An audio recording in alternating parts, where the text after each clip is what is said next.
यासीन मोहम्मद अकबर। मैं शुक्रिया अदा करता हूं कि अवार्ड साहब हमारे दरमियान आ चुके हैं और मैं ये माइक अवार्ड साहब से देता हूं क्योंकि आप लोग उनका बहुत बेसब्री से इंतजार कर रहे हैं इस शेर के साथ कि ये तेरी मेरी बात है अखबार मत बना, आवाम को गुमराह मत करो कि तेरा मेरा रिश्ता क्या, ये तेरी मेरी बात है अखबार मत बना, इस देश को देश रहने दे बाजार मत बना, हिंदू भी चैन से है मुसलमान भी सुख से, उनकी बीच नफरत की दीवार मत बना।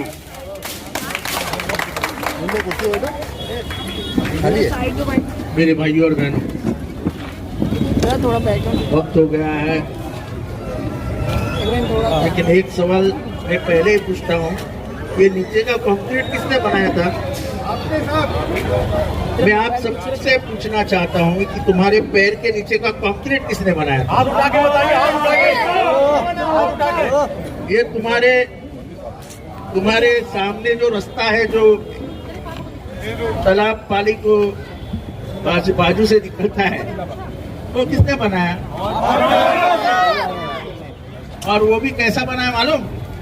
एक दिन रात के 3 बजे मेरा इंजीनियर और ये तभी नगर सेवक था, हम लोग 3 लोग ऐसे घूम रहे थे रास्ते देखते देखते, उधर 2 पेड़ दिखे, 2 रिक्शा दिखी, तो हमने बोला इंजीनियर को ये सब निकालो, कल के कल रास्ता बड़ा बना दो, तो रास्ता बड़ा बन गया। तुम्हारे इधर एक कुछ लीकेज का कुछ प्रॉब्लम था,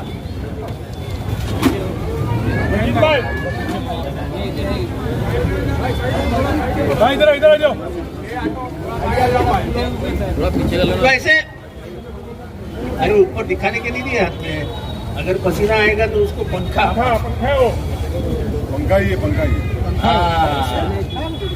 पर ऐसा मत करो, हम मेरे को भी हिला रही है ऐसा।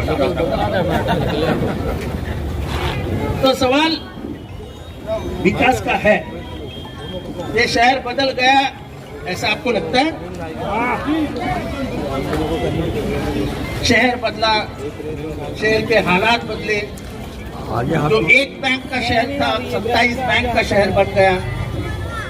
मेरा ऊपर क्या मेरा हमको कभी क्रेडिट कार्ड नहीं मिलता था क्योंकि हम ब्लैकलिस्ट में थे, अब क्रेडिट कार्ड मिल गया। अब हमारे कई बच्चे इंग्लैंड और अमेरिका में पढ़ रहे हैं, है कि नहीं? एक हमारी कार्यकर्ती है शाइना आजमी, उसका बेटा लंदन में है आर्टिफिशियल इंटेलिजेंस में। जब उसने पहली बार मुझे बोला था कि मुझे आर्टिफिशियल में जाना है और मैं ये करूँगा, तो मैं नीचे आके बोल रहा था क्या है आर्टिफिशियल इंटेलिजेंस, क्या बोल रहा है? आज दुनिया आर्टिफिशियल इंटेलिजेंस के लिए पागल है।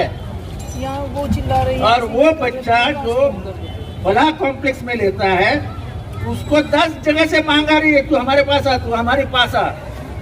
बड़ा किधर है? मुमरा में। कौन से स्कूल में? सिम्बोसिस में।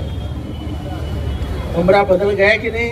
बदल गया। कई बच्चियां ग्रेजुएट हो रही है, सीए हो रही है, बीई हो रहे, बीए हो रहे, बीएससी हो रहे। हालात बदले, रास्ते अच्छे हो गए, दिखने के लिए मुमरा अच्छा हो गया। पहले दोस्तों को मिलाना लोगों को शर्म लगती थी कि मेरे दोस्त को मैं कैसे बुलाऊं, स्टेशन पे उतरेगा तो उसको खिचड़ी दिखेगा। आज अपना स्टेशन कितना सुंदर है। तो ये सब बदलाव आने के बाद मैं आपसे एक ही सवाल पूछना चाहता हूँ, ये बदलाव हमने लाए, ठंडे दिमाग से लाए। मैं यहाँ था, एक दंगा हुआ, हिंदू मुसलमान कभी एक दूसरे के सामने आए, कभी भी यहाँ अमन और शांति का सवाल पैदा नहीं किया। 2 बजे रशीद कंपाउंड में कॉम्बिंग ऑपरेशन शुरू हुआ, रात के 2:30 बजे थे। मेरे को फोन आया, मैंने ये भी ध्यान नहीं दिया कि मैंने कपड़े क्या पहने थे। मैंने इतने से चट्टा पहना था, मेरे आंख पे चश्मा भी लगाना भूल गया और वैसे ही अंधे इसमें मैं गाड़ी चलाते आया। बाकी आगे नहीं बोलना, पर जिसने किया था उसको 24 घंटे में यहाँ से तबादला करवा। आप रशीद कंपाउंड के लोगों को पूछिए कि कितने बार कॉम्बिंग ऑपरेशन होता था रशीद कंपाउंड में, कितने बार कॉम्बिंग ऑपरेशन होता था मुमरा में। कहीं भी कुछ भी हुआ तो मुमरा से पकड़े गए, मुमरा से पकड़े गए, मुमरा से पकड़े गए। पिछले 10 साल में सुना है आपने कोई पेपर में कि बुमराह से पकड़े गए? अब तो बंद ही हो गया, सवाल ही नहीं आता है। तो ये बदलाव तो लाया, लेकिन अब इस बदलाव के बाद आप कौन सी विचारधारा को लाओगे बुमराह में, ये सवाल पैदा होगा। क्योंकि जो घड़ी लेके आए वो घड़ियाली चोर है, वो पॉकेट मार है। राष्ट्रवादी कांग्रेस पार्टी ओरिजिनल किसकी थी?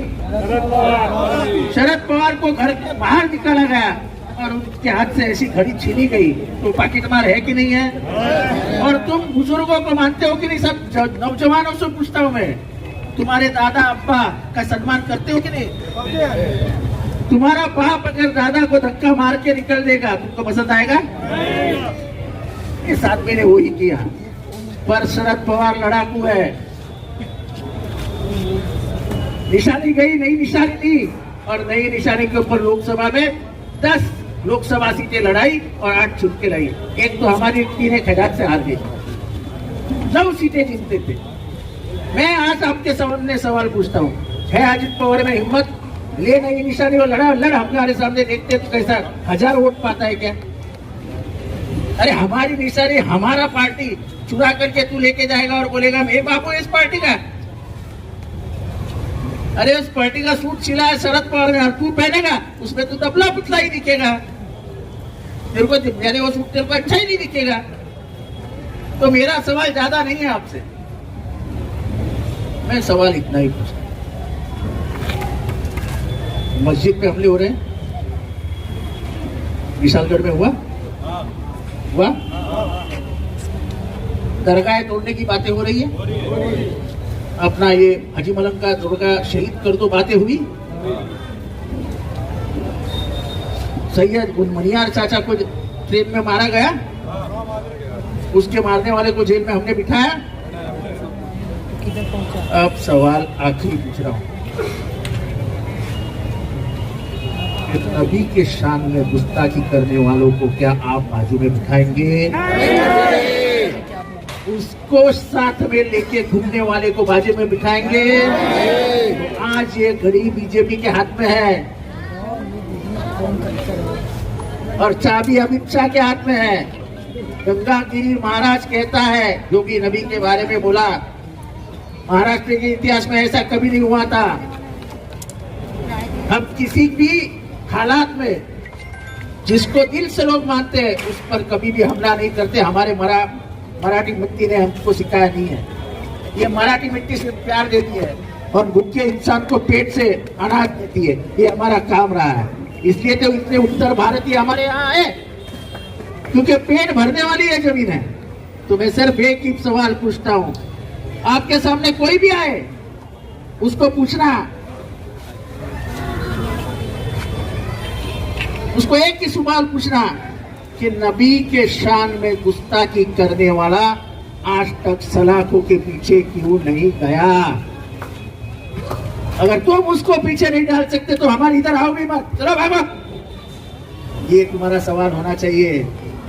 नबी के शान में गुस्ताखी करके भी आपके सामने सीधा तान के आएंगे तो आपकी क्या इज्जत है? तो इसीलिए तो सभी धर्मों को एक बराबर देखता है, सभी धर्मियों के लिए खड़ा होता है। जब भी आपके कुछ ऊपर कुछ हमला होता है, कुछ कोई बोलता है, तो चंद आवाजें उठती है, उसमें से एक आवाज ये उठती है,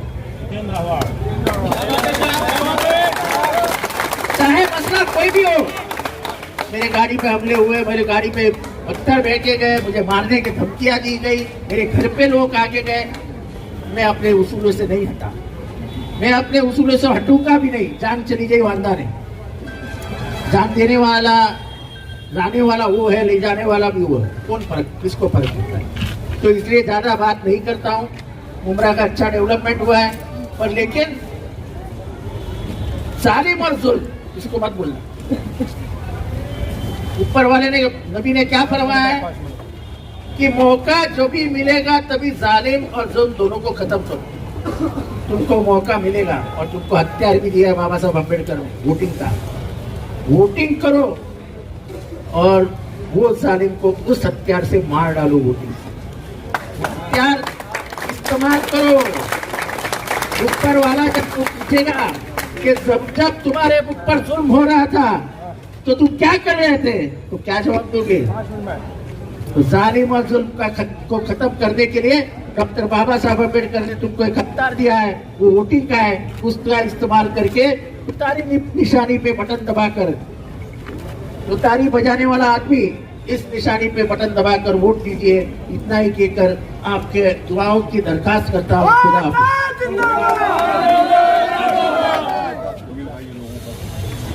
मदनी साहब और जमील और उसका बेटा और सभी पूरी team, thank you very much, thank you very much, thank you very much. और कॉम्प्लेक्स के लोग और ये चाचा